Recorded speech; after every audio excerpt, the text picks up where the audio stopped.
এই ভিডিওতে দেখব গুগল পের জিমেল কিভাবে চেঞ্জ করা হয়। তার জন্য গুগল পেতে ক্লিক করব। ক্লিক করার পর আমার উপরের দিকে দেখুন প্রোফাইল লোগোটা আছে, ওখানে ক্লিক করব। উপরের দিকে একটু স্ক্রল করব, নিচের দিকে ওই যে সেটিংস রয়েছে ওই সেটিংস একবার ক্লিক করে দেব। আমি চেঞ্জ করব, তার জন্য এখানে ক্লিক করব। প্রোফাইলে ক্লিক করার পর নিচের দিকে দেখুন মোবাইল নম্বর, আর এখানে রয়েছে এডিট। এখানে কিন্তু কোনো রকম চেঞ্জ করার অপশান কিন্তু আসছে না, ঠিক আছে। তো আমরা এখানে চেঞ্জ কিভাবে করব, তার জন্য আমরা এখানে ব্যাক করে চলে আসবো। এখানে কিন্তু কোনো রকম চেঞ্জ করার অপশান কিন্তু আসছে না, এইভাবে কিন্তু এখানে চেঞ্জ করা যাবে না। পুরোটা ব্যাক করে চলে আসবো। তারপরে গুগল পেটাকে চেপে ধরে রাখবো।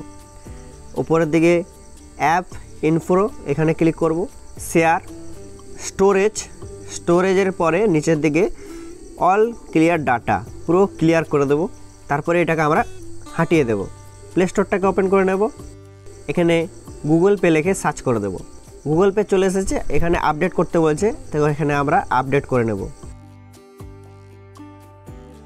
এখানে ওপেন করে নিচ্ছি।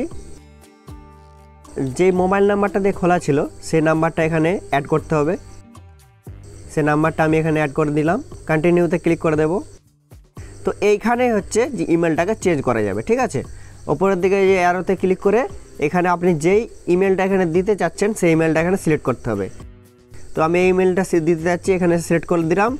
আর এখানে নিচে অ্যাকসেপ্ট অ্যান্ড কন্টিনিউ এখানে ক্লিক করে দেব।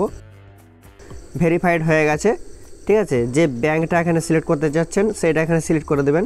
আমি এখানে সিলেক্ট করে দিচ্ছি, অ্যালাউতে ক্লিক করে দেব। এবারে আপনার কোন নম্বরে সিমটা রয়েছে, 1 নম্বরে না 2 নম্বরে, সেইটা এখানে সিলেক্ট করতে হবে। তো আমার এখানে 1 নম্বরে রয়েছে, আমি এটাকে সিলেক্ট করে দিচ্ছি। তারপরে অ্যালাউতে ক্লিক করে দেব। কিছুক্ষণ এখানে প্রসেসিং হবে, তারপরে কিন্তু এখানে ইমেলটাও চেঞ্জ হয়ে যাবে, ঠিক আছে। আর পুরো অ্যাকাউন্টটা আপনার কিন্তু সেভ থাকবে। এইভাবে কিন্তু ইমেলটাকে চেঞ্জ করতে হয়। তো এখানে কিন্তু কোনো রকম অপশান নেই যে চেঞ্জ করার। এখানে দেখুন ইমেল কিন্তু চেঞ্জ হয়ে গেছে। ওপর থেকে দেখতে পাচ্ছেন জিমেল পুরো চেঞ্জ। তো এইভাবে কিন্তু গুগল পেতে জিমেলটা চেঞ্জ করতে হয়।